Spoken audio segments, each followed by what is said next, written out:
Come on, Noah. This cock isn't gonna burn itself. Is this working?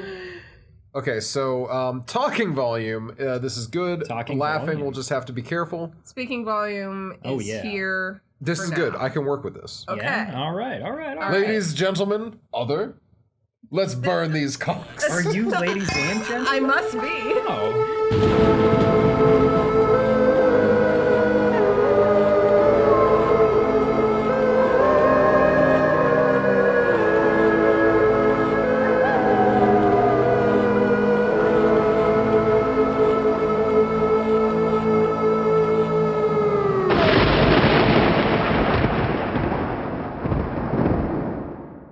That's the benefits of the gender fluid label.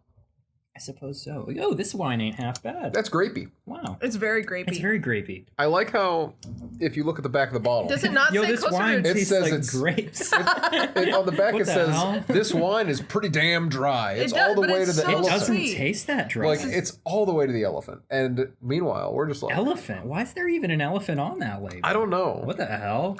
It's called Marquis by 21 What animal Bricks. would be on the sweet side if we were further that way? Probably a mongoose. If That you makes think sense. about it, Yeah. Because mongoose fight snakes, which are notoriously bitter. Mongoose. So bitter. Yeah. When you think of snakes, what's the first thing you think of, really? Monkeys. Interesting. Yes. I was gonna say Taylor Swift fans. What? Not that the fans are snakes, but Neither they're the you ones think that of throw anything more around, snake-related than a mongoose? When you think of snakes?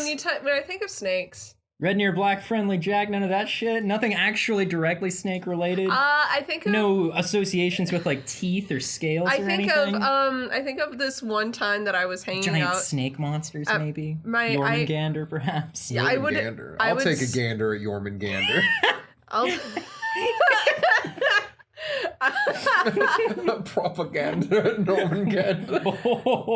Norman? Norman Gander. Norman That's, Gander. that's the man's name. That's the new British Prime Minister, Norman Gander. That's the guy, yeah, I'm pretty sure. Yeah. Cheers. I was gonna say, I think of the family that I used to go to their place for Thanksgiving when I lived in Texas, and they would tell me horror stories about how they couldn't let their kids hang out in the backyard because they'd get killed by a rattlesnake. 30 to 50 feral rattlesnakes filling their yard. So true. Literally, Cheers. yeah.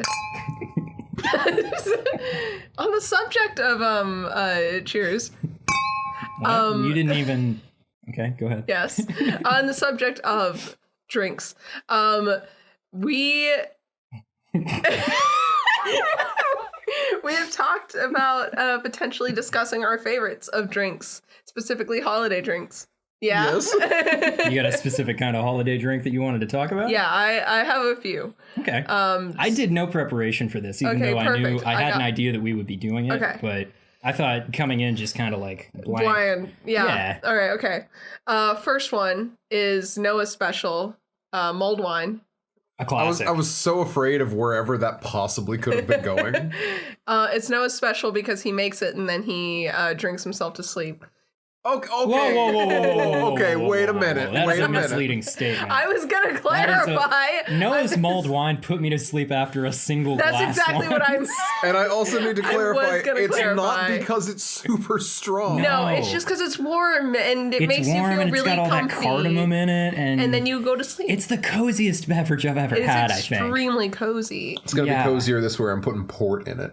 Hot Oh, this is damn! gonna- Port's a very Gonna cozy get beverage. knocked out after sniffing it. I'm not even gonna make it in a sip. Probably, yeah. Half a glass later, just passed out on the couch watching Krampus. Yeah. So true. One time I've only been here for a couple Christmases, but one time Noah and I were driving to your parents' place and Noah was like, I don't have an orange for the mulled wine. And so we had to stop at Co-Fair and get a it's a single local gas station for Sorry, anyone hold who's on, not hold on single now. navel orange. You need to buy an orange, and you stop at fucking Country Fair. Okay, so firstly, I am a firm believer that Walmart should not be open on Christmas. So instead of going to Walmart, You're okay with Country which was Fair being open on possibly Christmas? People need to buy gas and shit. But you're not okay. Well, the gas pumps are automated. And What we if don't live in something some goes ass backwards wrong? third world country like New Jersey or Oregon where you're not allowed to pump your own gas. So Oh my God, Oregon catching strays. Don't I'd care like about to- Jersey though. I'd like to take this moment to thank our sponsor for this podcast, Pump Your Own Gas. With Pump Your Own Gas, you can actually go and pump your own gas. Just at checkout, enter our code, Casual Obsession, and pump your own fucking gas. Yeah, this podcast is brought to you by performing simple tasks yourself. Yeah, we're all. You So- lazy ass. Actually, so this is really funny. A friend of the podcast, Dan, his wife is from New he? Jersey, and Oh, I need to man. clarify so hard. None of this is directed in a negative way against you, okay? Sorry. She does not listen. She does not. But just in case someone does, it was so funny listening to her talk about finally being back in Jersey to visit after having moved away for so long. Yeah. Because she's like, finally, someone else was pumping my gas, and I'm like, oh my god. Like, what the hell? Come on. You gotta stand there for 30 whole ass seconds. Like, come on. The fucking pump has the kickstand on the handle anyway. Yeah, you don't you even just have to hold don't the have thing to the do whole time unless anything. it breaks. I actually had one of those the other day. The little One of those kickstand broke? thing was broken. Oh, I had to rip. actually hold it. Yeah. I feel like that happens more often than I think about it It's the happening. first time that it's happened to me in years. I don't think I've ever had it happen to me. This isn't. It's never broken on me. No, but it's never Well, been no, broken no. when you come. I've never Right, had yeah, it be true. broken. You know what? I'll cheers to that. All right, Yeah. cheers.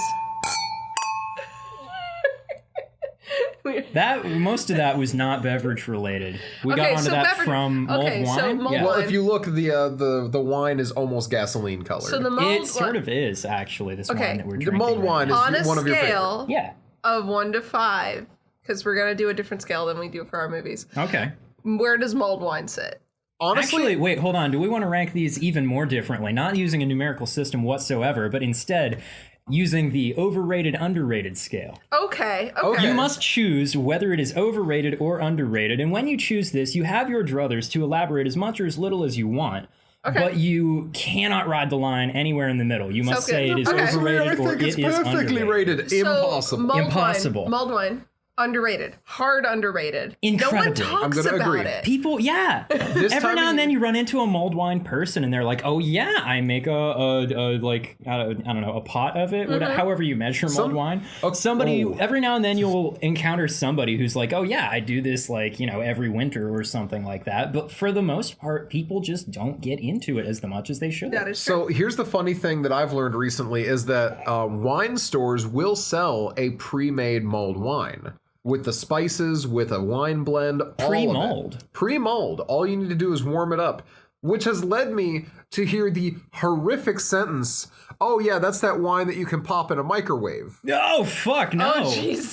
No, That's what I'm saying. that's wrong. No. That's immoral and wrong. It should be illegal. Microwave. Absolutely. Microwave wine? Yeah, no. Vibrate Oh, this molecule. People are talking about you Fuck. microwave your sake to warm it, you microwave your mulled wine. Get the stop. These people are out here microwaving their sake? That's Yo, what That's the fuck? so stupid. That feels even more wrong. it feels so actually. illegal. Okay, but we do Yeah. need to rate at Okay. least. We do need to go through a Okay, couple so of mulled Okay. wine, underrated. We all agree? Okay, underrated. Yeah. I hate to immediately put my second boy into the competition, but what about eggnog? Eggnog. Okay, Okay. okay, hold on. Are we talking eggnog with or without the booze in it? These are. I think. Different we're gonna beverages, have to, I say. I would actually agree they are different beverages. Okay, eggnog without alcohol, underrated. Yeah. Because a lot of people hate it, but don't actually know because they've never actually drank it. They Yes. look at it and they're like, "That looks nasty." At people my say that? at my coworker. It's thick as No. hell. It is so thick. I love I thick can liquids. understand. I love drinking a nice thick liquid. Oh, Jeff. Thickwood, if you will. A thickwid. I'm a fan of a thickwid personally. I'd say I'll okay. cheers to that. You just cheers with my glass. You took my glass away from me. Okay. Goddamn animal. It was on the desk. Boozed up eggnog, overrated. Overrated, yeah. Yeah. Overrated. It's I not would very agree. good. Like, I like a boozed up eggnog. I have a recipe for boozed up eggnog. I'm very excited to make some for think- my friends coming up. Oh yeah. I think if it's whoa, that's enough. No, it's not. No, just pouring tremendous amounts of wine Yeah, look into my at this. glass Look here. what he did Pour to me. tremendous. This is I'll the cheers first to time. that. Actually, I'll. In case you can't tell, this is our first time recording all in the same room together. Yeah, this is a Also, first. that's why Emma isn't here. This is R.I.P. functionally. Emma. Can we cheers one for Emma not being here? Not in happiness, but in sadness. Sad cheers. Sad cheers.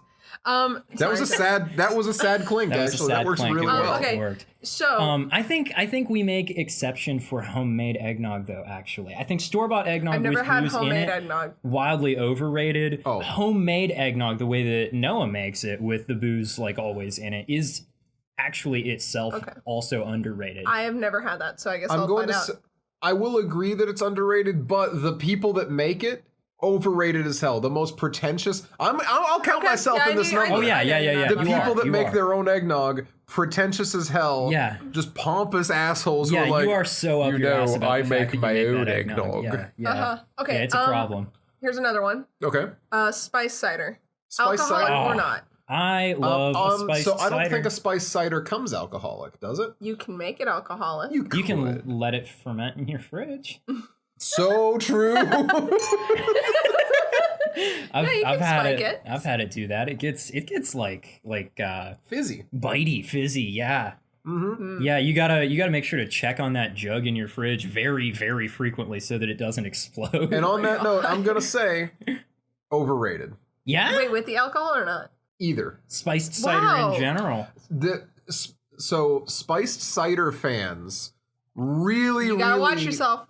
Whoa! I'm not gonna Oh, watch man. myself at all. I'm I'm not sitting gonna. between you, so I might be the collateral damage here. I'm not gonna Oh, read shit. anything into that, and I'm gonna think I'm totally safe in this Uh-oh. space. Spiced cider fans have this weird attitude about This man makes his own eggnog and mulls his wine. Just as a disclaimer to everything he's about to spiced say. cider fans are real uppity about how they're so much better than apple juice people, which cider is better than apple juice. I I'm not- You're right. I don't think Is apple the juice thing. people are out here talking shit on anybody at all. They are, shockingly enough, What? but I'm sorry, who has gotten up in your face? The last time that you were talking about your spiced cider or making your eggnog or whatever, when was the last time that somebody got up in your face and said that they like apple juice? okay, so here's the thing. Since getting back out into the world of retail, I've run into a lot of really basic, boring people, and I mean that in the meanest way I can. Wow. Okay? There are people who will make fun of me for being interested in slightly out there things, not even like really out there, like mulled sure. wine is not that out there. Not If you- remotely. It's The traditional. step from mulled wine to mulled wine from wine is a half a step. Yeah, you it's know? just warming it up and throwing shit in there. But there are people who will catch weird attitudes with me about stuff like that, and I'm not gonna lie, I don't care for them. That's so But weird. All that being said, people who like ciders tend to think of themselves as the superior fall beverage type of people, and I don't think Nina thinks of herself that way. To clarify, Well, I think when people say that spiced cider is the superior fall beverage, they're saying that in I'm saying that in comparison to pumpkin like spice a pumpkin lattes. spice latte. Yeah. In which case, yes, apple cider is better. Yeah, I mean, sure, nothing wrong with I love a pumpkin spice latte. I like pumpkin spice stuff because I like spice flavored stuff. Yeah, in general. anything I that think has that's spice cool. flavors Very that good. is more Yeah. than just cinnamon. Yeah, If it's just you cinnamon, get those fuck cloves you. and the nutmeg in there. It Yeah, changes. no, I can things. strongly It's great. agree. It's so good. only cinnamon people need to like grow up and learn about a Reassess second their- spice. Yeah. No yeah. offense, yeah, because so when at my coffee shop we did 2 spice cider recipes. We did one that was just cinnamon syrup and then cinnamon on top, and then we did another that is chai and cider together. The chai Ooh. tea concentrate Ooh. steamed into the cider, and yo, Yeah. I'm addicted to that shit. We run out, and I enter a mourning period. God damn. So That sounds good. it's Sounds really, good. yummy. Also, just real quick for anybody who might have a need for such knowledge, if you're a spiced cider fan, but you don't want to go through the whole song and dance of having to spice your cider, if you just have yourself a little bottle of Angostura bitters around, you toss a couple shakes of that into your cider, and it's like instant spiced cider. Actually, you know what? It's real good. I'll cheers to that. Okay, all right. Any others? Because we kind of addressed pumpkin So- spice lattes. In Yeah. there. Let me get this out here. There is an unfortunately lost episode for this Yes, movie, and we there's do have to get it this is the out there. reason we're recording in person. It's Yeah. the reason that we're going a little long on this intro and we're drinking. And we're going to be a little shorter and more lighthearted here. We have recorded this episode already, Yeah. and we did run part of this bit already. And it was great. It was was so very funny. funny. The whole episode felt fantastic the whole time we were recording it, but then we got to the end and my audio track had recorded an hour and a half of silence Yeah. for some So, reason. on that, as a joke, I had said beer at 4th of July as a seasonal beverage. And I was wondering, Because- do we want to hit that type of seasonal beverage as well? Okay. I mean, yeah, Or we just said holiday- holiday, or holiday beverage. beverage. So if there are other holidays that you have associated beverages with, I would say it counts. So I Okay. think I'm going to go ahead and say New Year's night, like champagne, overrated as hell. I will Overrated. agree with that. I like champagne so much, but like I don't want to feel pressured to drink a specific drink on a specific Exactly. day. Christmas is great because I have a lot of options and I Yeah. love all of them. But then on New Year's, you're just gonna hand me one glass of champagne that I can't drink until a specific time. Though I will say, drink champagne. when I was 15 drink champagne. when I was 15, I went to go. I thought you were going to go like da da da da bubbly wine and Drink champagne, the bubbly wine. That oh, would there be- we go. There we that go. would've been so much All better. right, Now, all right. cheers for that.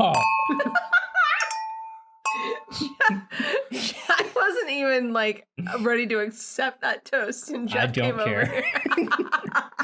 When I was 15, I visited my family in Puerto Rico, and I wasn't allowed to drink. But my uncle thought it would be really funny if my mom said I could have half a glass of champagne, and my uncle thought it'd be really funny to just kind of perpetually keep my glass at about a half. I got really toasty. I want What's to. funny about that is that like a champagne glass is already half a glass of wine. Right. They don't hold much. No, they're So I'm expecting that you're getting functionally a quarter glass of wine. Yes, which is I You're think what my getting, like- mom was counting on. Right. Yeah. It's like a mouthful functionally. And then she's like, and then And then your yeah. uncle was like, absolutely not. He was like, "This will be so funny," yeah. and he was right. You know what? Wow. Shout out to uncles Yeah. who are willing to Get their- intentionally get their nieces and nephews drunk as a joke. As a bit, it's a Um, good bit. Cheers. Cheers. I don't know about cheersing to that one. Yeah, you know what? You know what? You know what? As you say it, I kind of take it back half. But yeah. I think I don't know how to clink back. Okay. On that note, 4th of July beer, I really want to put it in the It goes hard. I don't want to say it's underrated because it's absolutely It's not. absolutely not underrated, but it is very pleasant. What the hell? Nina, what are you doing? Nina's I breaking just, shit. I over just here. knocked Noah's. Nina bottle just cheers opener. my bottle opener I and didn't mean even to. cheers me. I was trying Noah to. keeps a bottle opener on the arm that his mic Okay, is it's mounted. magnetized and it's barely ever used. It just stayed here after a drunk stream one night and it's never gone home. Okay. It was used to open 3 beers. Wow. Maybe. Are these beers in the room with us right now? No, I cleaned up the room. Please ignore the bottle of wine and the bottle of wine and the bottle of rum chata. The rum chata is probably bad by now. Will ignore all of those. Okay, so I think that's enough on holiday bevy talk. I can't think of a whole lot of other holiday related beverages. Honestly. I mean, there's Irish liquors and beers at St. for Pat's. St. Patrick's Day. Well, but that's Well, like okay, that's I have not one really... that I'm gonna bring up later in the episode, because I brought it up in the last episode. Okay, we don't have okay. to talk about it right now. All right. Did they drink any beverages in this movie? I don't think they really do. I don't Other think they than- do. I mean, Do they drink anything? They drink some milk with the gingerbread Oh, they cookies at do. one They point. do. Yeah, they do. Yeah. Milk Awful is, lot of gingerbread Here's my eaten take in on this milk. movie. Overrated. Whoa, now. Whoa! I'm sorry. Do you want your bones to dissolve and crumble Yeah, to it's dust? like you don't want your skeleton to be strong in the afterlife at all. The milk lobbies have taught me so much about the properties and beneficial elements of milk. Yeah. It's important. You don't want your body to just like deflate without any bones. These inside. two are describing government propaganda and telling me something's not overrated. Did you ever eat your carrots so that your eyes are good? Come on, Nina. I ate carrots because I like carrots. Have Wow. you noticed the public discourse about milk on the internet lately? I don't think that shit's overrated whatsoever. I don't The kids are walk opposed in the to milk. circles that talk about The Everyone kids hates milk these now. days are opposed to milk. They say if you drink milk, there is something wrong with you. Do they say this? They are Yes. saying this. I'm What? not even paraphrasing. No, this is yeah. literally what they are saying. It's the anti-milk And then they lobbies. post like screenshots of Anton Chigurh from No Country for Old Men drinking milk, and they're like, "Look at this! Don't you see how wrong The this is?" psychiatrist And then said that this Christoph was the Waltz in most... Inglorious Bastards. He does. And, yeah, bad guys be drinking milk apparently. Oh, this Honestly, is you know what? perfect. I'll and I'll I'm cheers one to of that. them. Okay. I'm a bad guy who Okay, drinks this is a milk. perfect kind of segue, but we gotta intro the episode before I can do it. So Yeah. true. Welcome back to Casual Obsession, the horror movie podcast where we talk about horror movies. As always, I'm your host Noah, and with me today are Jeff Hey, and Nina. Hello. I got really close to the mic, and I didn't really need to. I should have. you really didn't need See, to. I needed to get closer to the mic. I don't when know why was, you thought. I don't know why you were like doing the one breath thing either, because it's not really that many things to say all at See, once. I should have I gotten agree. closer to the mic as I was running out of breath, rather than the beginning when I Yeah, had you just so went much breath. right up immediately. Yeah. But anyway, this is Casual Obsession, the horror movie podcast where we talk about horror movies. And this year, today, in fact, Today. this episode, On this blessed day. all hail, the horror movie podcast that we're horror movie podcasting is Rare Exports from 2010, a Finnish It is finished. horror movie. Yeah, it's And- more of a Christmas action comedy than it is anything else, though. Yeah. We have already finished this episode in the past. Oh! Fucking Statler and Waldorf.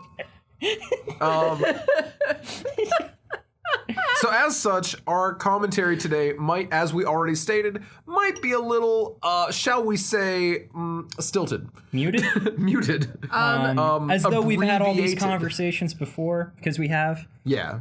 which makes it real difficult to try and do quality podcasting.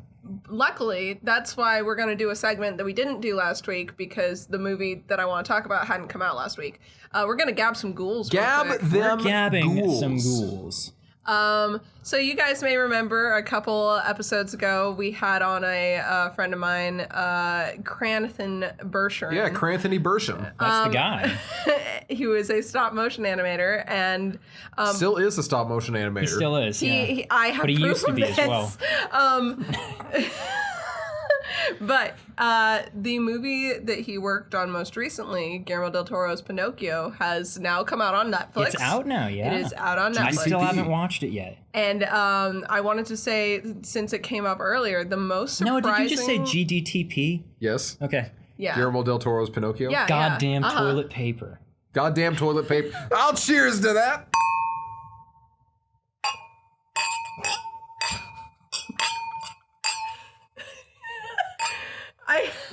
Okay,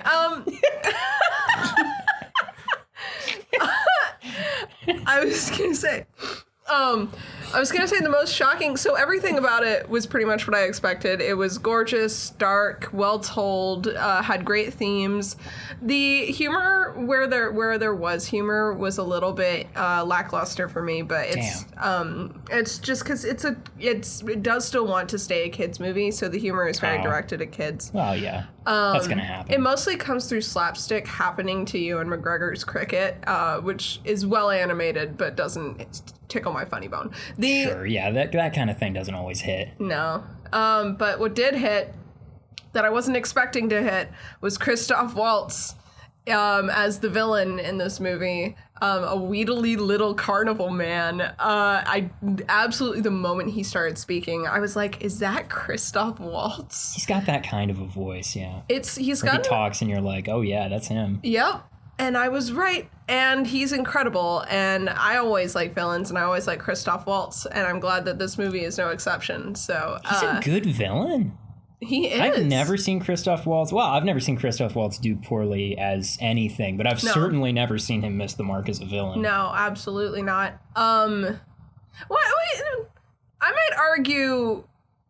I might argue a little bit with Blofeld. I knew you were going to say Blofeld. I don't think that was his fault, though. No, Are you trying to that's say that absolutely Blofeld not blows, his fault. Nina? You better back off on that Blofeld stance. I liked Blofeld in the newest one. I don't think that he landed real hard for me on his first appearance. But the point Oh, being, fine. Okay. the animation is gorgeous. The character designs are like unmatched. Tilda Swinton plays two very cool, well-designed characters. Please watch the movie. It's a 10 out of 10. And it's on Netflix. It It's could on not be Netflix. more convenient. And then watch the behind the scenes afterward. Yeah. Because there's a lot of really cool information about kind of stuff that we discussed with Cranbershire about like the techniques behind everything and the kind of like process. So yeah, all in all, very, More importantly, very cool. in the behind the parents- scenes, there's also Cranbershire. There is, Yeah, there is Cranbershire. I'm not Anthony gonna tell himself. you- He's in there. I'm not going to tell you where, but he's there. He's in there. Yeah, I was talking to my parents about this movie earlier today, actually. Oh. They were both real impressed with it. And I mentioned Cranthony being in there, and they were like, I thought his name was Oliver. And I was like, no, his No. name's Cranthony. His name is- God, it's like everyone's just being brainwashed by the name in the credits. We all know. Yeah, big credits is trying to fool everybody. Don't worry, Cranthony, we got your back. Yeah, we know the truth. Okay.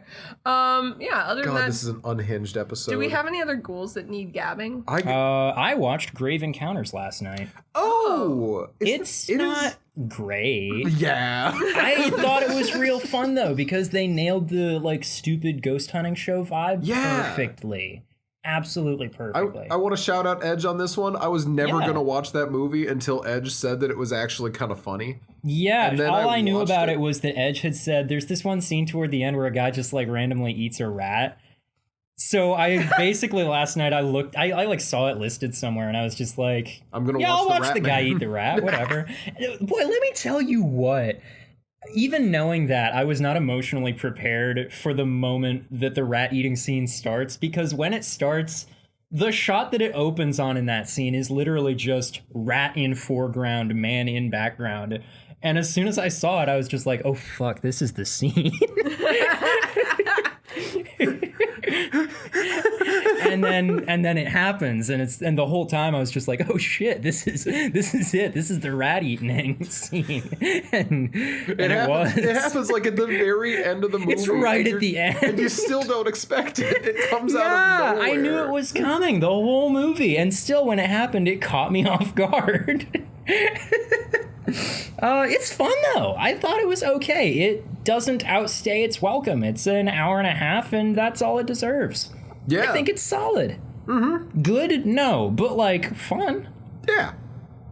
It's one of those. I have like a Halloween party movie ranking Oh yeah. that ranks from good to not pay attention to and Yeah. good for party but you have to watch.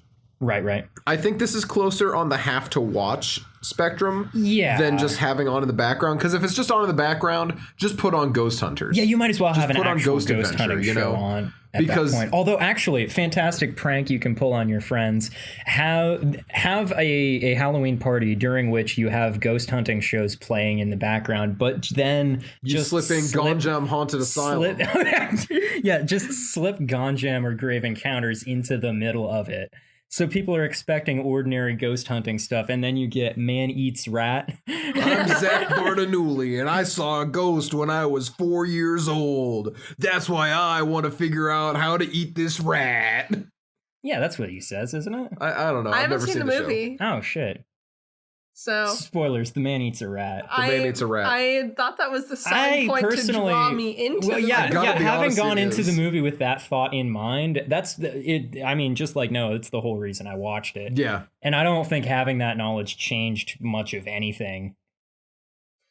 Well, That's enough ghouls that we've gabbed, though, because I believe all good things come to an end, and not talking about this movie, while not necessarily a good thing, Wow. must come to an end. Noah hated rare exports, huh? yeah, Noah I- told me that it's worse than Krampus by 100 million. Wow. Mhm. I don't, what 100 the million. fuck are you putting words in my mouth for? And he didn't rate Krampus 100 million, so he's giving rare exports like a significant negative yeah. score.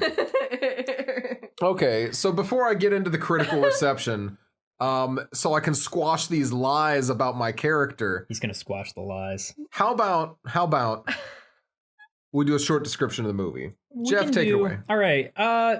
Rather than we discussed this before recording, rather than giving you the usual non-spoiler and then spoiler synopses, I'm just gonna give you a quick like back of the DVD box kind of summary, and that's all we're gonna get into, rather than doing our usual format, because like we're tired.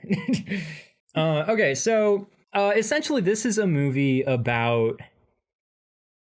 It's not just an action comedy about a group of dads defeating evil Santa. It's a heartwarming tale About a group of dads defeating evil Santa. about a group of dads defeating evil Santa. It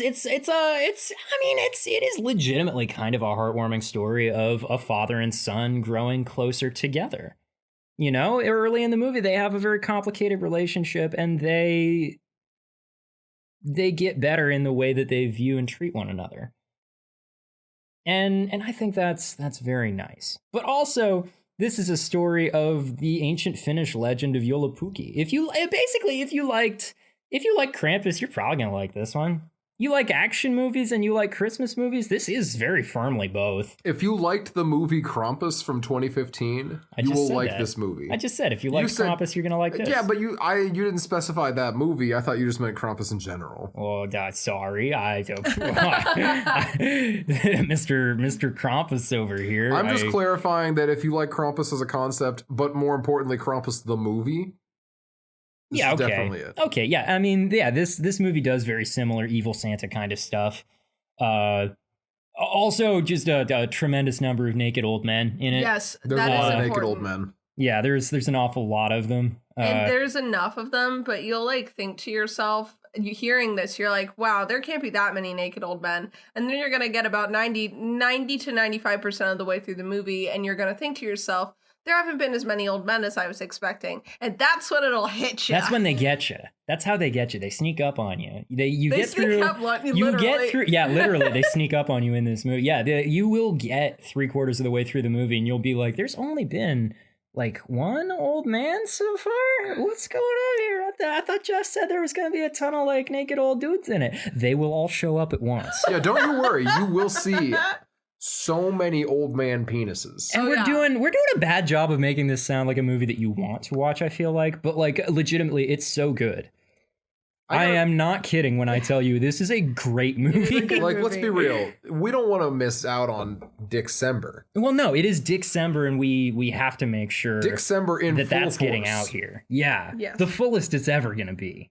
So I think a great spoiler-free synopsis of this movie is, I feel like we need to give an actual synopsis. Yeah, I haven't given an actual decent synopsis at all here. So the movie follows a young boy whose name I've immediately forgotten. Pietri, who is growing up in this village near this big old mountain. Korvattunturi Mountain, which is Korvattunturi. traditional, in like the Finnish legends, is the traditional home of Santa's workshop. And in this mountain area, there's a group of American scientists who have decided that they are going to dig up Santa.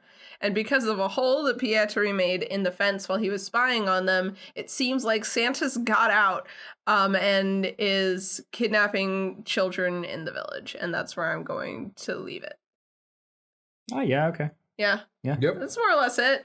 Yeah, a bunch of other stuff happens after that and stuff. You know, I mean, we'll catch that in the Yeah, spoiler synopsis, because first I need to defend I my literally honor. just said a minute ago that we weren't doing that. We gotta do it a little bit, though. We gotta do it a little bit. Okay.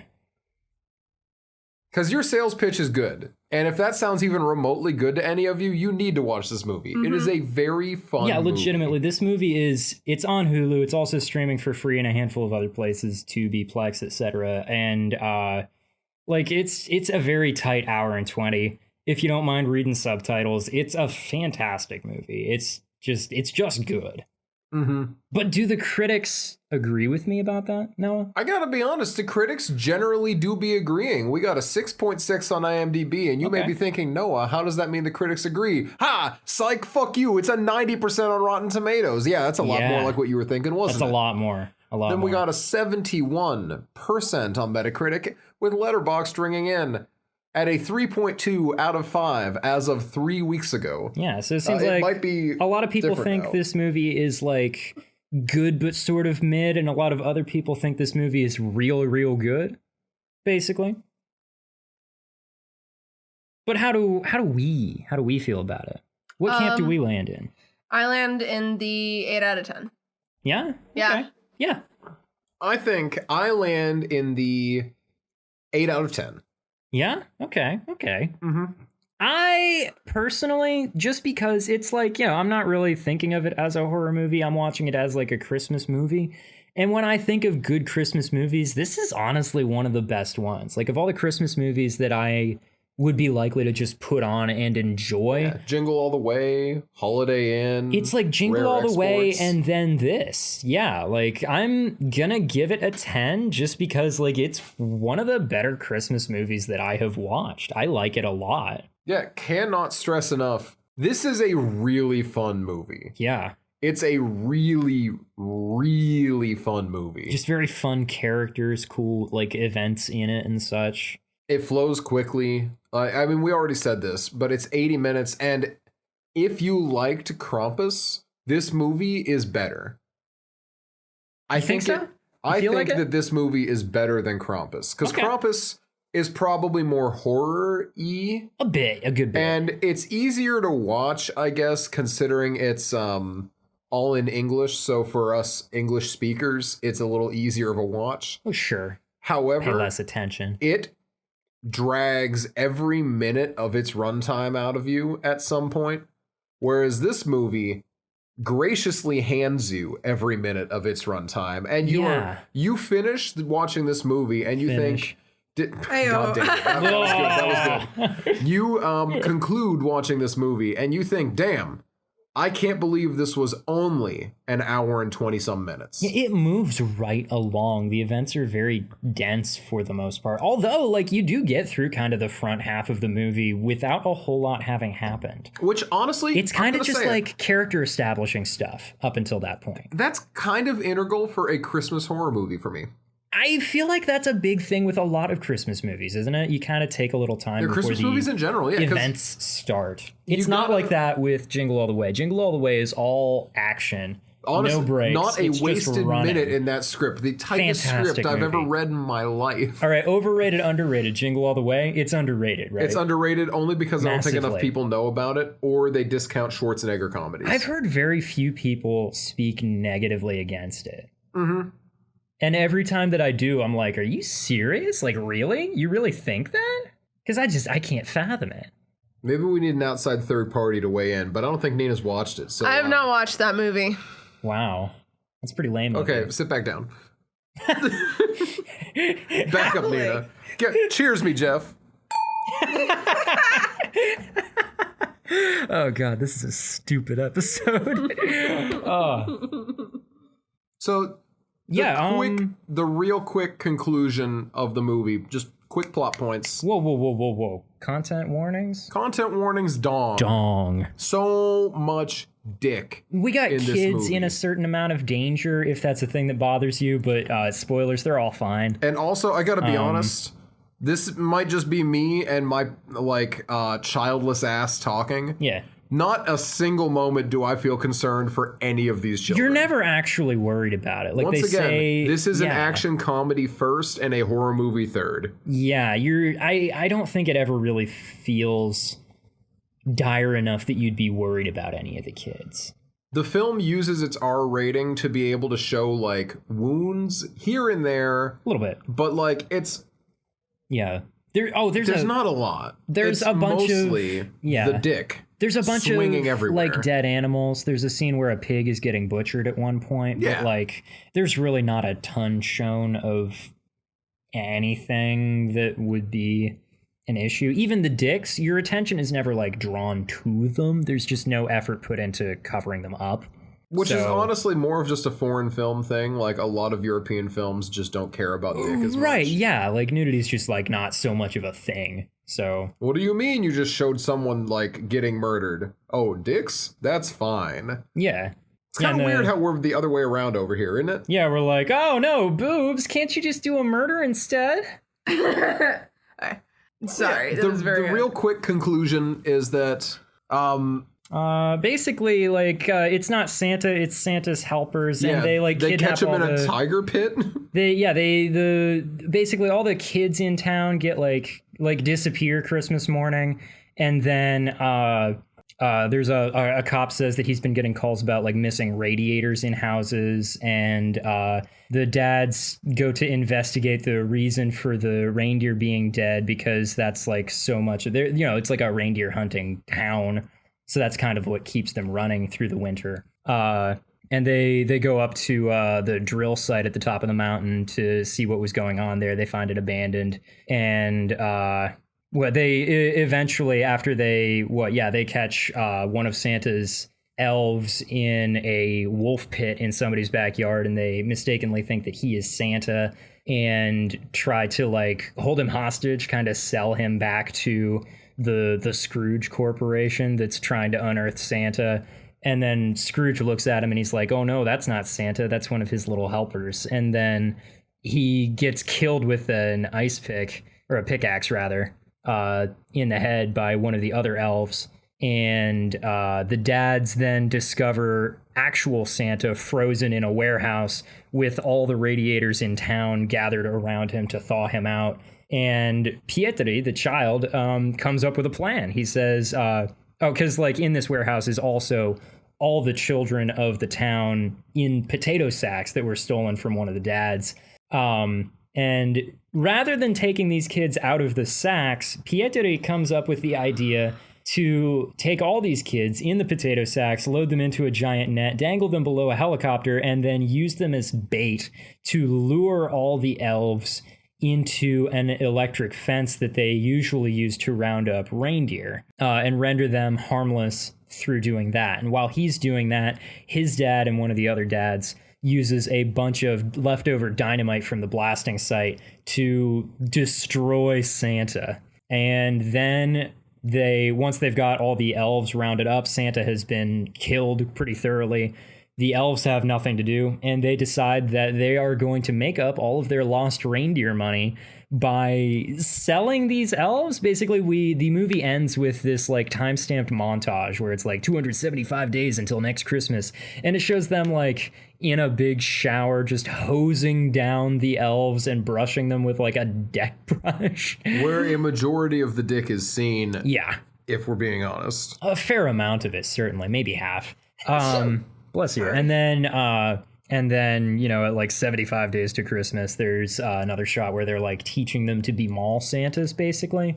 They have all of them like lined up, holding these like child-sized dolls and practicing like handing packages to them. And then the final shots of the movie, we see them packing these newly trained mall Santas into crates and shipping them all over the world. Yep, that's it. That's the movie. That is the movie. And throughout this, we haven't talked about the characters all that much at all yet. The characters in this movie are fantastic. I love them. They're so good. I love all of them. They're the best part of the movie. Really, yeah. It's 2 children and 3 dads. Well, 2 dads and one guy who is friends with both of the dads. 2 dads and their friend. Yeah, 2 dads. Pippinen is never like if he had a kid, surely that kid would be involved in the story. If he had a wife, surely she would be mentioned the way that Imo's wife is mentioned. Mm-hmm. So we are left to assume that with his like slight Lebowski energy, he is just batching it. And he is well, his thing is that on Christmas he goes around to every house in the village that has kids, and he dresses as Santa. And he like visits all the kids pretending to be him. And that's really funny. It's because he spends half of the movie wearing a Santa costume. And it seems like most, if not all of the kids also know that it's just him. Yeah, Pietri doesn't know at the beginning of the movie, but Yuso acts like it's incredibly obvious. Like when Pietri talks about it, he's like, well, if Santa isn't real, then who was it that visited me last Christmas? And Yuso's like, that was Pippin, and what? How did you not know that? And Pietri is like, oh my God, do you think my dad knows? And Yuso says, your dad pays him to do it? Oh my God. Oh. Good boys. All of these boys, there is not a single woman in this movie. Not one. And I'm okay with that because we have 3 incredibly good men. It's a dad story. It's a dad story. I feel like having women in this movie would have ruined it because it's a boys. This one's for the boys. Like You know, Me like watching any movie. Am I right? Yeah, that's right, Jeff. I don't know if that ding I don't came think through. they even heard that one. He clinked some glasses again. No, But, Jeff like, and I. Like I do feel like having women in this movie would kind of detract from the dadliness of everything that the dads do. Because like that is kind of like everything that happens in this movie. It's just kind of dads. I think the thing doing is, dad shit. if there was a wife or woman present, I don't think half of the stupid shit these men do would happen. Probably not. And it's really integral to the story that these men are as dumb as possible. Yeah. I love them, and their dumbness is very good. Yeah. But they do things like like fish a man out of a wolf pit and then immediately just decide to hold him hostage. Decide to butcher him first because they think he's dead. Yeah, they thought he was dead at first, and their first thought, Rauno's first thought was, we gotta cut him up. With and my then he turned out to be alive. equipment. And then Piepernen's first instinct upon realizing that this man is alive and seems to be sniffing the gingerbread is to taunt this man with the gingerbread. Really and unnecessary. then get his ear bitten off. Yeah. Aimo's immediate instinct upon being the only one who speaks English is to threaten this man with violence. He was instructed to do that.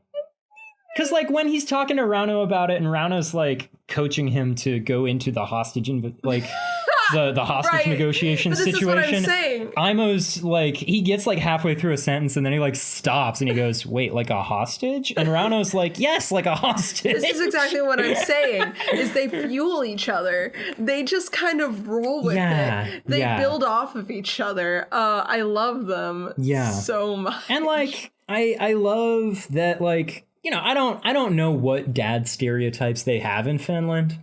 Clearly, they're not that different from the ones that we've got here. Because, like, these characters all felt very familiar to me. Like, Oh, so familiar. Rauno, I said this in our first recording. Rauno, Pietri's dad, comes across to me as, like, kind of a Hank Hill type a little bit. Where it's like, no, he's not dumb. He's just a little bumbling sometimes. And he has a very complicated emotional relationship with, like, everything. Mm-hmm.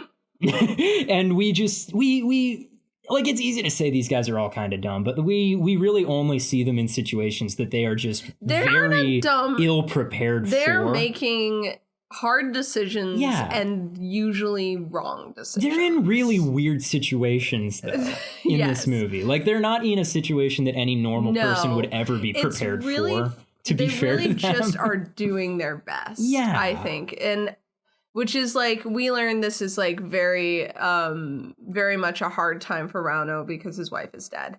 Yeah. And it's sort of, we got the impression that it was, like, kind of a recent thing. Like, maybe this is the first Christmas without her or something like that.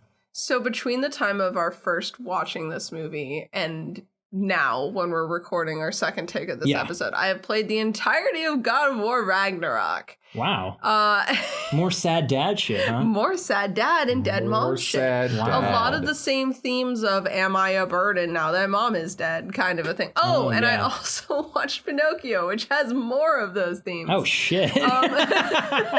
Sad Dad December. Wow, yeah. And let me tell you, I think that this is going to be really controversial. I think that out of all three of these pieces of media, I liked the way that they handled it in Rare Exports the most. Yeah? I really liked it because we saw Kratos' whole arc of kind of turning into a loving dad over both of the games. I really like just that nothing really gets resolved in this movie. You know? Like, they definitely have both come to a realization about each other. Yeah.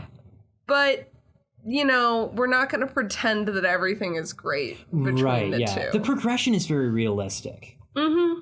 And I think that the way that Rauno handles everything is very realistic because he's not able to hold back the tears at any point. No. That's my most recent, after we recorded, since I know we were going to have to be recording again, I have watched most of the movie again, which is like the 5th time that I've watched this movie now. And that one scene where Pietri is like, he's really upset about all this like Santa truther stuff that he's been uncovering. Poor kid. And he's terrified and he feels like he can't talk to his dad about it. And they're just sitting there eating their gingerbread and he's like, this is just like Mom used to make. And Rauno's like already tearing up. Immediately. And he's like, that's great. And Pietri then is like, Dad, what if I didn't exist? And Rauno's like, huh? And this is already hard for him. This is already a bad moment to be asking this question. It's already a bad question. And Pietri is like, like if I disappeared, if I didn't exist. And Rauno, tears obviously in his eyes, says, you should disappear. To bed. All the good kids are in bed by now. And Pietri goes to bed, and Rauno is just tears running down his face. He is doing his best and barely holding himself together. Yeah. Man's having a hard time. He's having a Miserable. really And that hard does time. not change. And all he can do is try and get his kid to go away so he can cry in peace. Yeah. And Pietri is also having a hard time where he's like, I think my dad hates me. Yeah. And I'm also just a complete mess, and also I might get kidnapped. A lot of things are happening, and these two don't know how to emotionally communicate with each other, rightfully so. So they just keep kind of saying the wrong thing to each other. They just keep kind of dancing around one another's emotions for the most part. Until the end of the movie. Mm-hmm. When Pietri does some badass shit and he's like, tell my dad how cool I am. Aww. And then at the end of all of it, because he survives, of course, and he didn't expect to. At the end of all of it, Rauno looks at him and says, what a man you are. Oh, yeah. Stop. They're so good. It's great. And nothing has actually changed. It's a realistic amount of progression over the period of time that this movie takes place over. Mm-hmm. Nothing has really changed. They never sit down and have a conversation about Mom or anything. It's just brief mention of her and you get implications and you figure it out. You don't need to be told all of that. It's a good relationship. It's great. Also, we've been talking about Pietri and Rauno. I want to talk about Yuso for a minute because there's something actually that I forgot to mention the first time that we recorded and was even more obvious to me on the more recent watch. Okay, so Yuso is consistently he's a little shit, right? He's a really well written little shit because you never really hate him. He just kind of makes sense. Has a mullet. He does have a mullet. Kid has a mullet. He is mulleted as hell. Kid looks like just I think I said a middle-aged lesbian. Honestly, so true. Yeah. Apart from the fact that he's so obviously 12. Right. Yeah.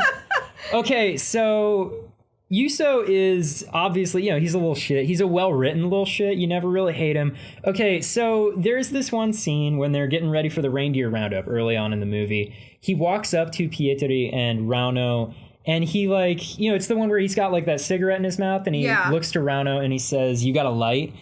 And Rauno just snatches the cigarette out of his mouth and walks away. And it's okay, this is just Yuso, classic kid trying to seem cool, blah, blah, blah. Okay, if you pay attention to Yuso in the background of that shot, because at first it is just a shot, it's just a scene of Rauno and Pietri interacting and talking about reindeer roundup stuff, and Rauno gives Pietri the gun that he wants him to use. Right. And Pietri apparently has not had a lot of experience with guns, so he's kind of he's worried 10, about it. So oh yeah, fair enough.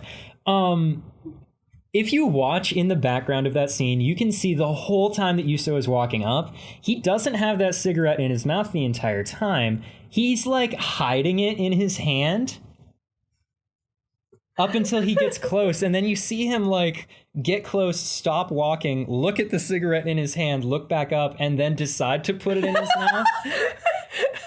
I get the impression he stole that cigarette from someone without them noticing, and he was trying to hide it, and then he was like, oh, this could make me look really cool. And he tried to look cool and ended up just looking like a stupid kid and getting his cigarette taken away from him. It's so good. I love how Rauno doesn't even say anything. He doesn't even say anything. He just takes the cigarette and walks away. Oh, Yuso. I love Yuso so much. Oh. What a great character. And then halfway through the movie, Yuso gets stuffed into a potato sack, and we only see him once for the rest of the movie. He gets pulled out and he's like, Dad. And Aimo's like, my boy. I will And say, then they stick him back in the sack. So funny. They put him back in the sack so they can load him into the net with all the other kids in sacks. I was so glad And, that like, they did that. And Imo's just like, no, He's my just son's like, gotta can't I stay with take him me." home? And Pietro's just like, no, it has to be all of us or it won't work. and he's right. He's Because right. the elves He's are right. That's the way it pursued works. the one kid that wasn't out in there. The other thing about that I wanted to mention in regards to Yuso was we mentioned this in our first recording, the very obvious contrast between Aimo and Yuso and Rano and Pietari, where Yeah. Aimo and Yuso are like very affectionate with each other, Very. especially at the end. Yeah. Aimo is openly worried about Yuso's disappearance when he figures out that that's a thing. Yeah, at first when he finds out that he's missing, he kind of like tries to shrug it off. You can tell it's still bothering him, but he says like, I'm sure he'll be back before dark. And like literally the next scene, it's already dark and you can see that he's like stressed. Yeah, no, I love that because, it's not directly commented on in the movie itself, but it's like really fun and interesting to see. Yeah. Also, just Pietri's growth over the course of the movie, because the movie is very much about Pietri kind of like growing up, kind of learning to face his fears and whatnot. Because at the beginning of the movie, he's very scared of an awful lot of stuff. You know, there's that scene where he like doesn't want to walk into his dad's like butcher area, and his dad's like, "Well, you have to," and he comes in and he like keeps his eyes closed the entire time. Yes. And he's, the whole half the rest of the movie is defined by him being scared of Santa. But then when they're in the room with him, Pietri's the one who comes up with the idea to round up all the elves in the reindeer pen. He's the one who is hanging from the net under the helicopter the whole time. He's the one who decides to jump off of it to be the one to open up the door to the pen and turn on the electric fence. Like, he really, as he hits that final scene and he realizes what he needs to do, he doesn't skip a beat before he steps up to it. Yeah, that's pretty great. Yeah. So God, this movie's just so short. Yeah, it's so fucking short. So I'm going to talk about some other funny things in this movie. Yeah, let's do it. So we open up and the movie's like in English, right? And I thought maybe I'm watching the wrong Rare Exports, which is honestly, in hindsight, one of the stupidest sentences I've ever thought in my life. Yeah, it is. How many other Rare Exports could there be? Exactly. So, but the guy who... The Scrooge guy. I cannot emphasize enough that this man is just a Scrooge type. Like, just by the fact that we're only referring to him as Scrooge, you know what he looks like. Yeah. He looks like Ebenezer Scrooge. Every Ebenezer Scrooge you've ever seen in one person, that is this man. With the one alteration that he wears red and green all the time. Yeah. The big Christmas man. Yeah, he's the representation of the true, like, meaning of Christmas in this movie. Yeah. In a way. Because he's the Santa believer. He's the guy who, like, wants to bring dangerous Santa back for some reason. We never find out what his motivation is. Here's the thing is, I don't know that he understands Santa is dangerous. No. He's got the safety instructions. He knows Santa is dangerous. He knows Santa's dangerous, and he has the safety instructions, but I don't think he truly understands the implications of unleashing Santa. It seems like he couldn't possibly, if that's what he's trying to do, right? Like, I mean, we don't know. To see Santa. Yeah, we don't know what he's trying to do. But he was not excited to see the elf. I suppose. Yeah, he was real worried about the elf. He was like, "Oh, these guys, these are the dangerous ones." But like, what was his plan? Was he gonna like have Santa still frozen, like on display in his like giant ass mansion or something? Honestly, like, I would if I were the Scrooge, quote unquote American billionaire who was doing this. That's the thing I wanted to bring up. This man clearly does not speak English as his first language, which very clearly. I'm not saying is a bad thing. Oh, it's fine. It's just the way that he monologues and the emphasis he puts on some words. You watch it and you're like, this man might be phonetically speaking English. Yeah, you're kind of like, this guy's English is good, but I'm noticing that his English is good, which means Which means that, in fact, but it made him one of my it made him one of my favorite characters. He's because, fun. You know, He's fun. we watch this man, and we see the other guys We who get him speak for like English 3 whole far scenes. more naturally. Oh, all yeah. the construction workers, Yeah, the like British guys. Yeah. the British guys, and then you have definitely American man Yeah. who's just like, now remember everyone to make sure you do not swear and you wash behind your ears every night because we are digging up Santa Claus. And I'm like, My dream since I was a young boy. hell yeah, man. Like, This oh, is yeah. your dream. Let's do it. Yeah, dude. Like, We were talking about Christoph Waltz earlier. And I'll be honest with you. That's how he talks sometimes too. a Yeah. little bit. Yeah. It really is just Yeah. that like kind of European. Yeah, like Inspector when English. he's like, "It is me, the author of all your pain." Like, yeah. Yeah, he just he puts a lot of emphasis into the way he pronounces specific vowels. Like Yeah. and I think that's really interesting because I think a lot of the time when I hear people speak English as a second language, I feel like I mostly hear it from people who either spoke Arabic or Spanish first. That's like been Oh. my two most, or maybe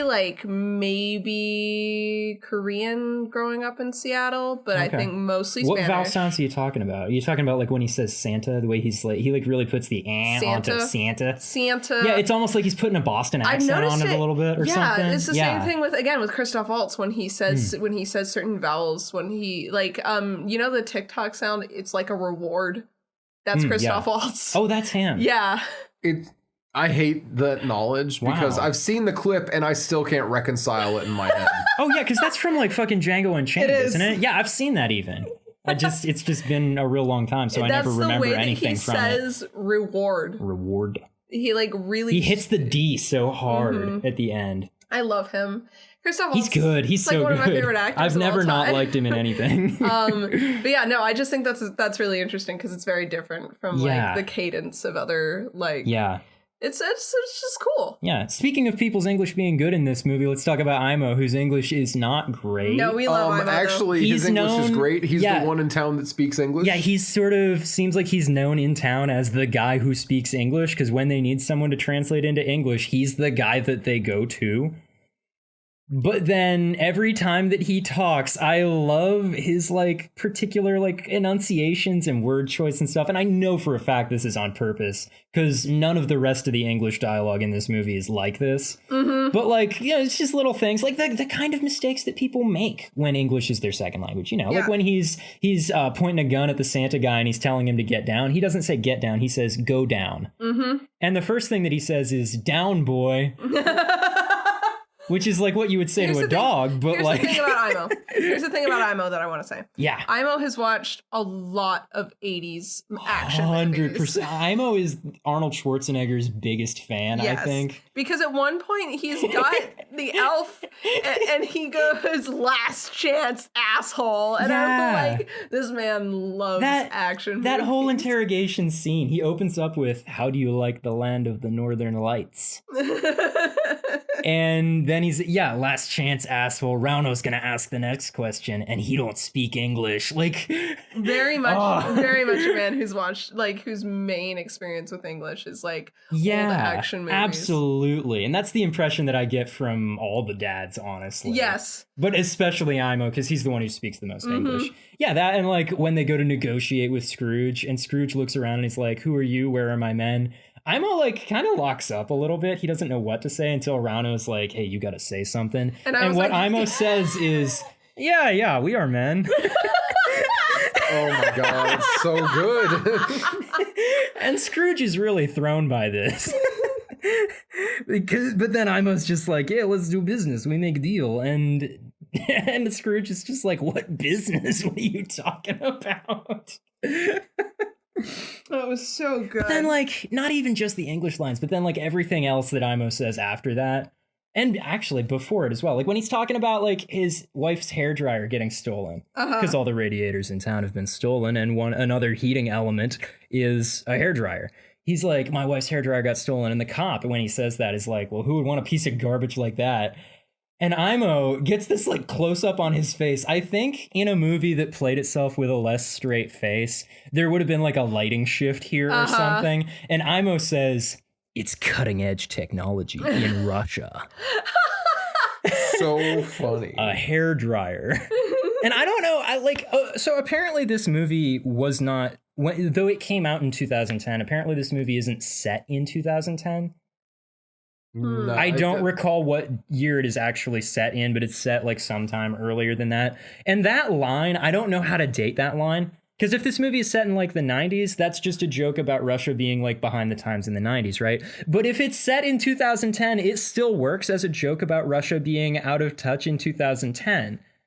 So between that and the way that everybody's always just wearing this like bright colored nylon stuff all the time, yeah, it's impossible to date this movie. Because if it were set in America, both of those remarks would date it pretty solidly to like the 90s or the earlier 2000s. Yeah. But people in Europe never stopped wearing that stuff. Yeah. So Also, that was actually one of the things I loved is that everyone is just wearing like thermal underwear and a sweater. there's not, honestly, no, any time that you see people inside their houses in this movie, they're not wearing actual pants. It's just thermal underwear. Yeah. And half the time they're like still wearing a jacket as well. Yeah, it's a just like jacket, sweater, no and actual thermal pants. underwear and snow Yeah. boots. It's really funny. Or maybe a little like Hello Kitty-esque apron. Rauno does wear that sort of goofy little apron, doesn't he? It's so while he's good. cooking. Rauno. Dude, Rauno cooking is so fucking sad in this movie. No, don't 'Cause even talk to me about this. At first, it's the gingerbread, and he does great with it. And Pietri's like, "This reminds me of your dead wife, Dad." And and Rauno's like, "I'm crying now." But then, like, Christmas morning, we just get this shot of Rauno rushing to the oven with smoke pouring out of it. And he opens it and he pulls the thing, whatever it was that he was cooking. I don't even know what it was. A roast or something. Yeah, something. He pulls it out of the oven and looks at it. And you watch his shoulders drop. And he just puts it back in the oven.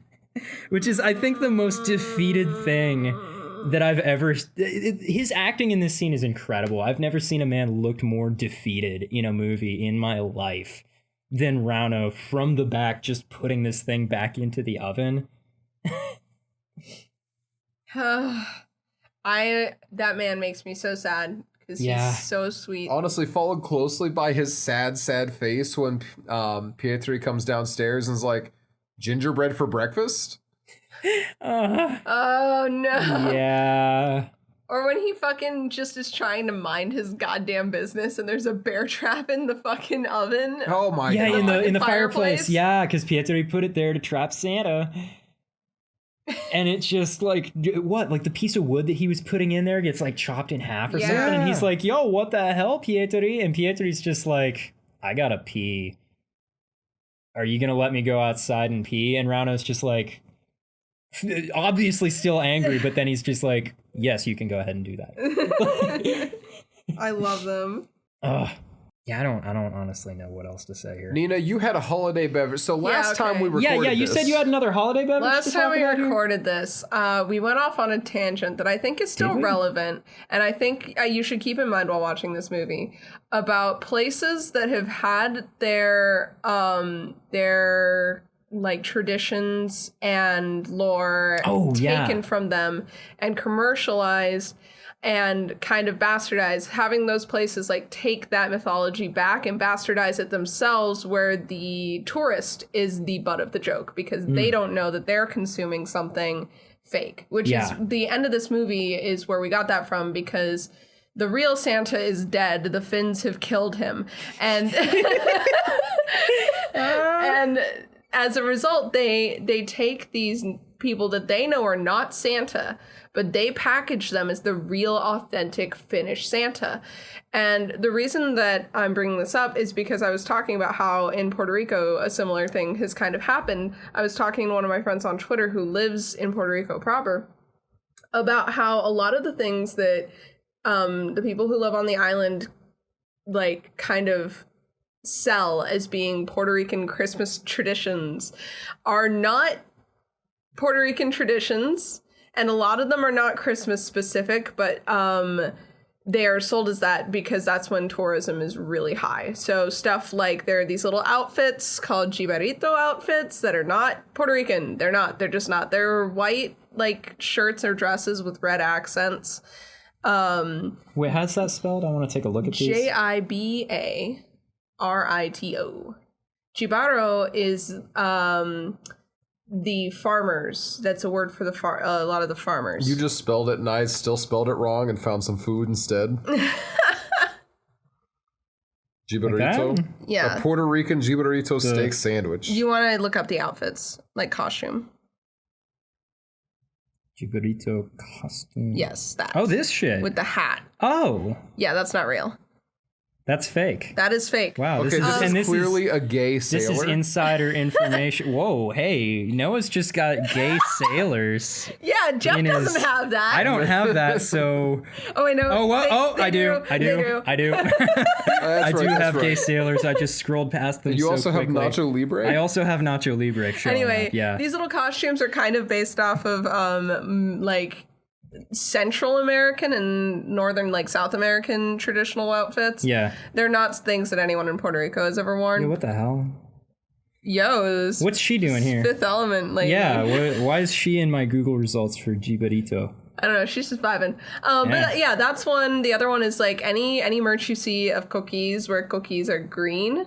False. Cookies are brown. They're really cute. Those like, are the there's frogs? there's nothing Okay. wrong with them being brown. They're so cute. You don't have to be green to be a valid frog. I'm just saying that. Wow. Frog positivity here. Yes. And then for the beverage, there's a spiced coconut drink with rum called the Coquito, named after the frogs. And it's really yummy, but it's kind of been pitched as a Christmas drink like Puerto Rican eggnog. And it's not. It's kind of just, it's a drink. It's not specific to any holiday. Is it good? It's really good. We have some in the cool. fridge. So It's coconut. Coconut. it's pre-made. I've not. My dad made some himself one time, and then the only time I've ever had in Puerto Rico was at Christmas because that's just when I would happen to go visit my family. Oh, 'cause sure. Everyone from like who lives in New York or wherever would end up in Puerto Rico for Christmas to see family. So if I had it near Christmas by coincidence, but it's not a Christmas drink. Right. So yeah, that was just funny to think about. Was like, yeah, tourism and playing pranks on tourists. I do not like it when it happens to me. I have been to Europe and it sucks, but it's funny. They got you with haggis, didn't they? No. Okay. It didn't happen when I was in England. The Brits will never get one over on me. Neither will the Scots. That's because they're not funny. Well, the Scots are funny. Scots are I've got hilarious. no beef with the Scots. They're fine. And not even with a lot of Brits either. And I No, know I've got major Scott beef with tried to all improve. English people. Valid. No, I was thinking about Spain. Oh yeah. Yeah. Okay. Spain and Turkey were a little rough. Okay, they can't be trusted, huh?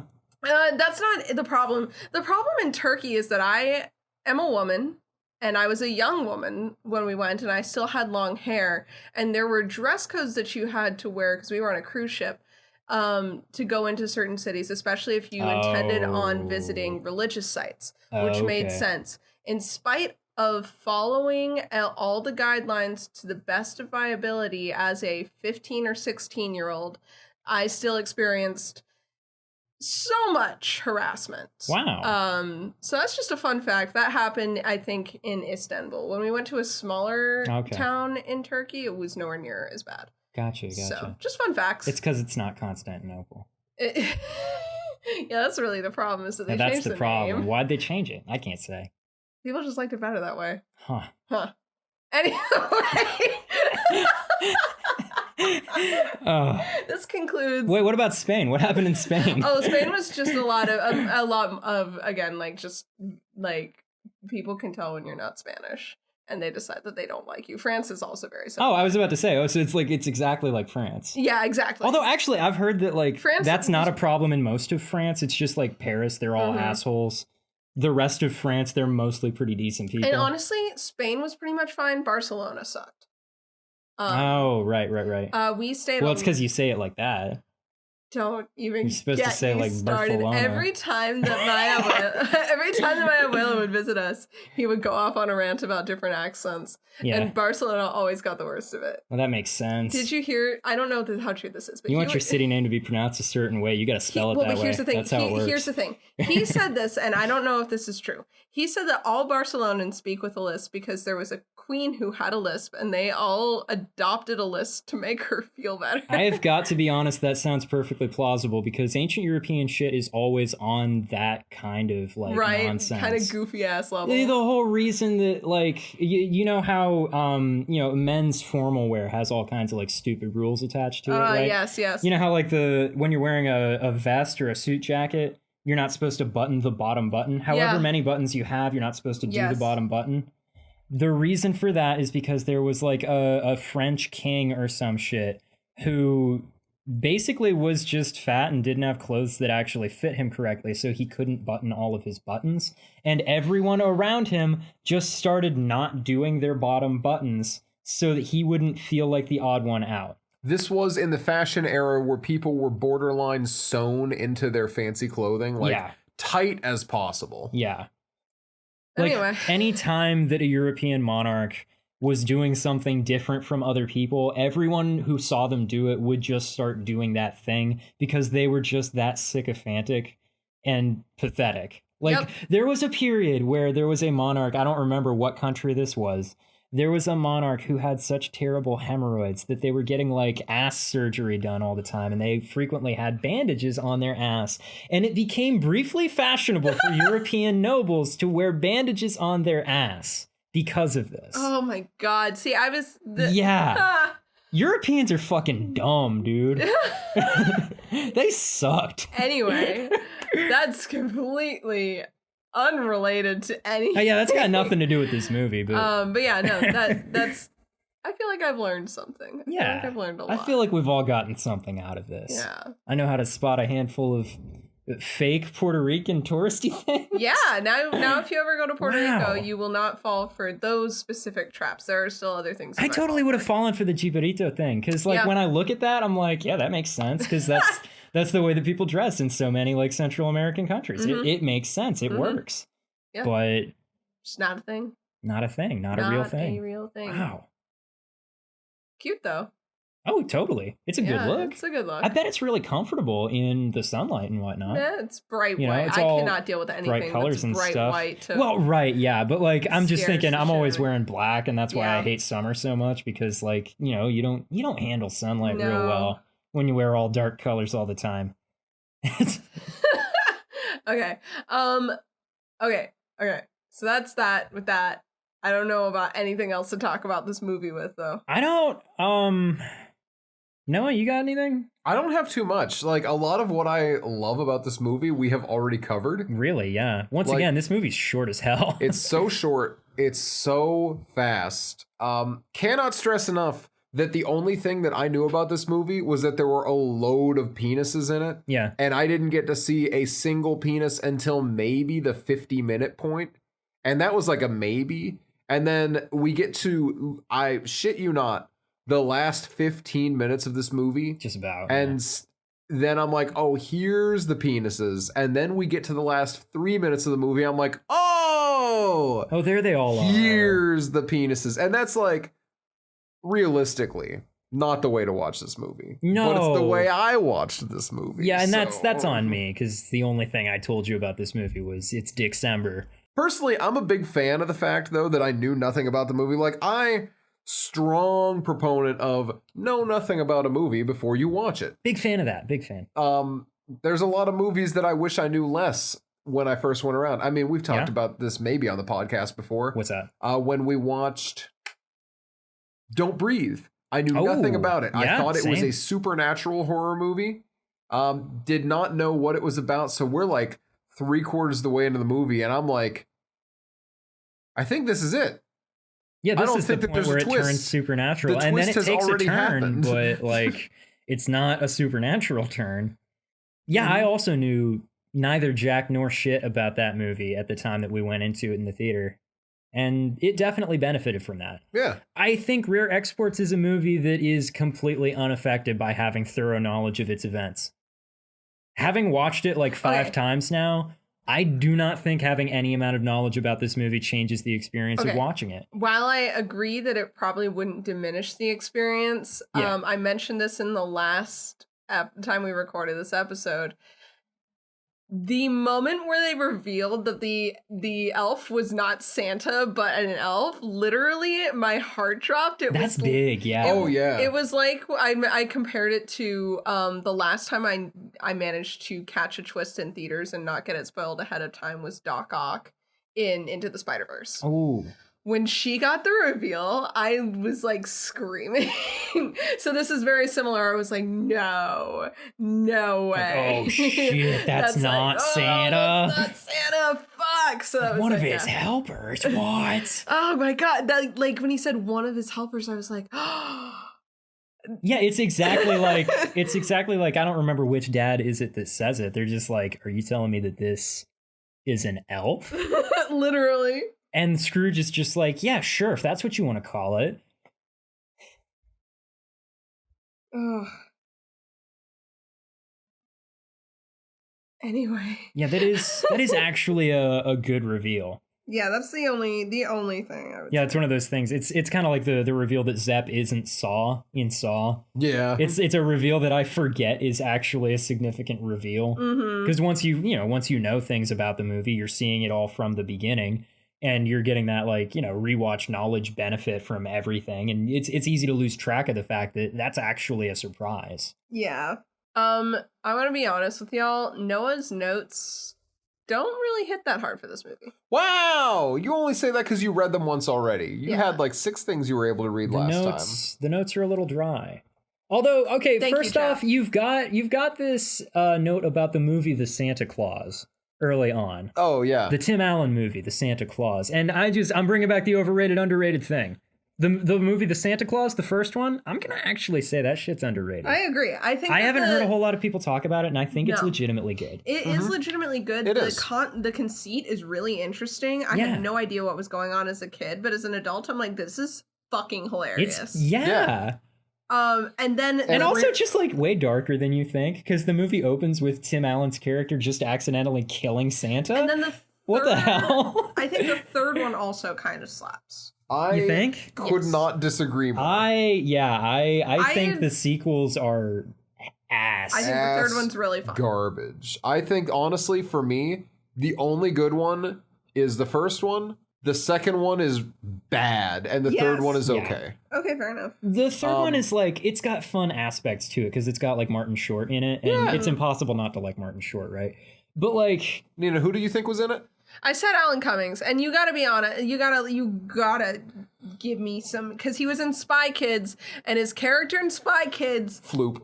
People know who Floop oh, is. it's Floop. Okay, I was about to say I don't know who the hell Alan Cummings is. Yeah. Floop. Okay, Yeah. he's Floop. So I got Martin Short as Jack Frost mixed up with. I could see Alan that. Cummings as Floop. I could see how you would confuse that. entirely the only. I can reason. totally see how you would Okay, confuse that. good. That is an easy mistake to make. Except Except. that my mom is like a huge Martin Short fan. So I Well, could I'm never sorry, confuse Linda. Martin Short with Yeah, anybody. I'm sorry, shout out Linda. Linda and Martin Short. Shout out. If you guys shatter those glasses, I'm gonna laugh. I'm so gonna hard. laugh so hard, and I'm also gonna be so sad. It sounds like we're hitting them harder than we are. Yeah.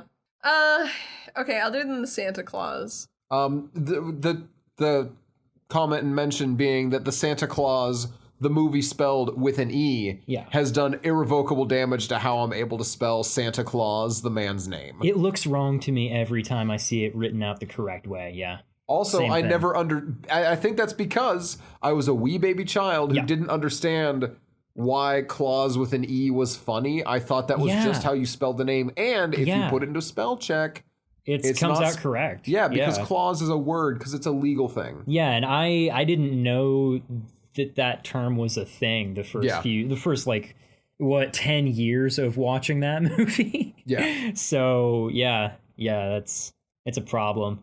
Which kid, I'm reading your notes here, which kid did you say had Jake Lloyd energy? Oh, Pietri. Is Pietri? Yeah. I don't think he At the comes beginning of the across as- movie, Nina leaned over to me saying, "You know, I feel like if this kid was speaking English, I would really dislike him. but because I'm missing some of it and I'm only picking up on the inflections and the translation, I don't dislike him. Like some kids, you know how Oh. some kids in like This, by the way, was retracted later. Nina did change her opinion on him. It's just in the beginning. of Oh, the movie. sure. Yeah. Early Pietri's on- a very likable kid. yes, very much. But early on, I was like, kid actors always take me a second to warm up to, and Pietri, Oh, yeah. Pietri didn't, and I was like, I think I would need more warming up if I could pick up on the nuances of his performance, but I can't because I don't speak the language. Right. So I don't know if he is saying these lines believably or not. That's kind of a problem with any time that you watch a movie where the dialogue or the majority of the dialogue is in a language you don't speak, right? Mm-hmm. It's kind of like, oh, am I picking up on a good performance here, or am I just not noticing things because I don't speak this language and I'm not noticing weird emphasis or something like that? Right. I mean, with most of the performances in this movie, though, I get the impression that we're kind of picking up on the exact tone that everything is intended to be taken True. in. I think this movie does a good enough job of presenting itself that's less of a problem for this than it would be with I don't know, with maybe something like The Wailing or something like that, you know, Right, where the movie yes. just has so much more nuance to everything, Mhm. and it's, you know, it's not a straight-faced comedy the way that this is, and you know, that kind of thing. Yeah. I think that's it, though. I think that's Yeah. kind of it. We've probably Like many of my notes, we have incorporated into our like conversation here. yeah. Like me being like, "Wow, there's not as many dongs as I was expecting." Yeah. Or no deaths so far. There's only like one on-screen death in this movie Yep. and it's ever, Santa. and it's Scrooge. Scrooge. Oh, Scrooge. Oh, I That's guess right. Well, yeah, Santa does Santa also gets die. blown up. Yeah, Santa gets obliterated in an absolutely fantastic scene between Rano and Imo, where they say some more climactic action movie lines, and it's just fantastic. And they cut off Santa's horns. Which was Do really you- badass. It was It is. so Do funny. you? Okay, so the cutting off of Santa's horns is never discussed or mentioned or remarked upon or brought back in the end of the movie. What do you think they were doing with them things? I think that they put them on the truck. Like they They attached did. them to they attached them to Oh. the truck to make it look like the truck had horns. Okay. Yeah. Okay. Yeah. So I have heard it said, well, I've seen it interpreted that that the act of cutting off Santa's horns is entirely symbolic and to do with the way that they end up shipping out the other Santas at the end of the movie. It kind of plays into the imagery of Like declawing him. yeah, cutting the horns off of Ah. Santa so that you can make him marketable, so that you palatable. can export him to Yeah. the mass market. Yeah. Yep. With that said, though, I do know that in movie, Rano and Imo definitely had something planned for them things, and I want to know what it was. I think it didn't go further than these are really cool and they're already sticking out. What's Yeah. he gonna do? Stop us? maybe like for the rest of their lives, they each have one like hanging over their fireplace or Yeah, something yeah, like. yeah. Yeah, that's one of Santa's horns. One of the things we didn't mention this time around, but we did last time, was this movie makes a really good use of minimal sets. Yeah. Because there's 2 or 3 distinct locations, and like I believe there's only one house set that they use, and they just shoot it from different angles to make it look like different buildings, which is a really cool utilizing of like just the small spaces they had, which made the town big air quotes town, a cluster of homes within a 3-mile, 5-mile radius. Yeah, it seems like it's just a string of houses that have formed themselves into a loose community more so than anything else. Yeah. It's the way that a mountain town kind of tends to be in that part of the world. Yeah, I thought it was kind of nice, the way that it all was, you know, like Yeah. It's a believable small town situation. it's a really believable small town. Yeah. It's cool seeing these guys that are like, yeah, every year we hunt some reindeer and that's how we make our money. Yeah. And then Imo has a side business with potatoes. And he announces it in such a shady way. It's like, you know about potatoes, mine. you know, from my side business, where it's like, oh, dude, sorry, hold on. Okay, Imo, you and your potatoes. What are you doing with them potatoes, Imo? And he's not doing anything with them. So far as we know. Yeah, he just bags them up and sells them. As We- far as I we mean, know. it's never mentioned. Maybe he's making vodka. We don't know. But yeah, Yeah, it's shit. There was something else that I was about to say that you had reminded me of. Fuck.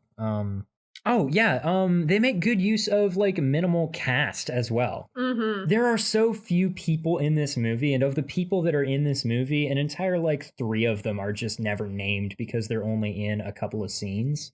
You know, like Scrooge's name is he has a name that's actually listed in the credits, but it's never spoken in any dialogue. There's a cop that's here for one scene and his name is never spoken. He never comes back. It doesn't matter. Okay, but we have like an entire town's worth of kids in this movie, right? Mm-hmm. Wrong. We have a bunch of potato sacks with props in them to make them move. Yep. And then we have the audio of kids crying to make us think those all have kids in them. We get the impression very quickly this is a ton of kids in bags, but we only ever see 2 children. No, that's not true. We do see a lot of children when they first hit the reindeer camp. Yeah, they're distant shots though. Nothing Yeah. close up.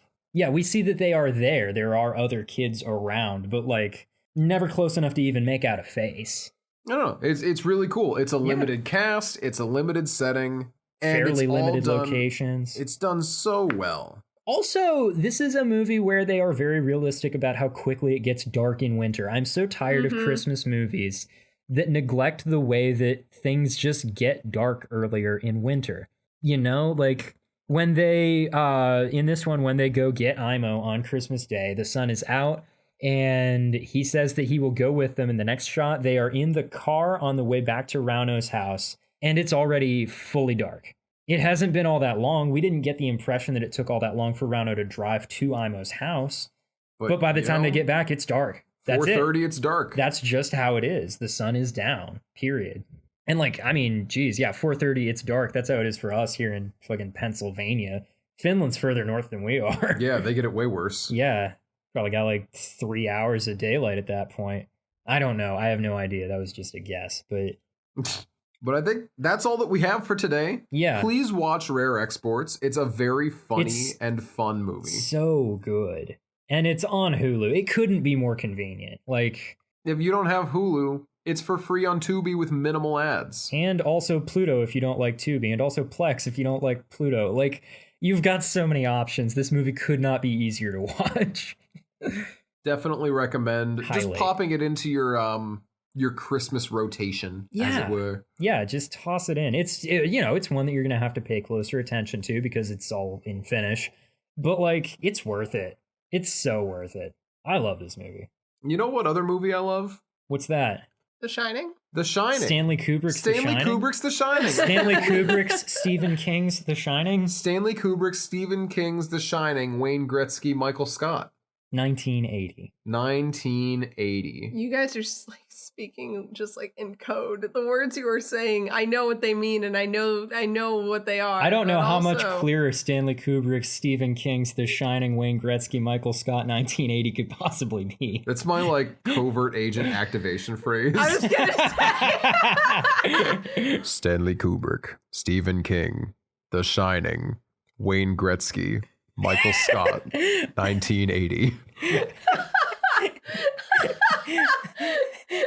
No, it just disassembled a bottle of wine. I don't know what happened. Anyway, next time we'll be talking about The Shining. We're hitting The Shining fine. I'm so excited I'm so to be doing The excited to Shining. talk about The Shining. I'm really excited for this. Should be coming out on Christmas Eve. Knock on wood. It's a This very episode will come out on It's Christmas a Eve. very Christmassy movie because it features a family stuck in a place and getting tired of one another. And boy howdy, what's that sound like to you? Mm-hmm. Nothing to me. I have a happy family relationship. Yeah, we all have happy family relationships. Actually, I'm only with the good family this year. So Nice. like yeah, we got nothing but up really. Yeah. Yeah. Good. No more holidays with the shitty family. Nice. It's been a great year. Good for you. Yeah, Thanksgiving fucking rocked. Thanksgiving And was I'm fun. expecting the same from Christmas. I did have a good time with my family for Thanksgiving. Yeah. Honestly, so can't even be mad. Pretty cool. Yeah. And alright. where will we be able to hear about that from you About when my next Thanksgiving rolls around? You guys can follow me at Nina Wolverina on Twitter, at Nina Wolverina with the 3, where the E should be on Tumblr, where I'm pretty darned active, especially about horror movie stuff. I post a lot about Hellraiser there still. I cannot be stopped. Or House Usher Rises also on Twitter. What about you, Jeff? Well, you can find me on Twitter at BubbaWoobadab, or you can find me on Tumblr at What Is It You Pray For. What about you, Noah? You can find me on Twitter, Insta, Twitch as Bubbadabad, Bubbadabad. I don't know why I said Twitter, Insta, and Twitch and not Tumblr in there, because I'm also on Tumblr. Fuck Hive, man. Their Android servers have been down for 2 weeks. Wow, that's embarrassing. I know that they're focusing on Apple users more because that's always been their main focus. That's but every social media platform's main focus. I'm fucking sick of it. God, I understand why from a development standpoint. I don't. Because Apple... Fuck development standpoints. I don't give a shit about that. Yeah, okay. I'm not going to get into this. Well, you can... I mean, I'm not going to fight you. You know, it's funny. At work today, I went off during... Okay, so we got our shipment today as of recording. Sure. And I went off for 15 or 20 minutes about the death of Twitter and the fact that Facebook lies about all its analytics and all kinds of stuff, because that used to be my job. I used to be a communications person. I know social media. Yeah, I that know was your thing. Stuff like that. That was like my actual paid day-to-day job. Yeah. And people don't want to hear that shit. People, no, they were interested, but they were more confused because I finished it and the resounding consensus was, I really just can't see you working in a church office. And I'm like, yeah, you know what? No, I agree. Okay, yeah, that's a good review, I guess. Yeah, right? It's honestly, like, wow, I'm shocked by the fact that you worked in a church. Like, okay, thanks, but... But yeah, thanks for listening, everyone. Tune in, I think, hopefully, literally next week, all things willing. It's just... You know, we're a little up in the air. We had some recording issues and it took us a little while to get this one out. But thanks for being here, and we will see you next week. Ooh, it feels weird doing this bit with you guys actually right here.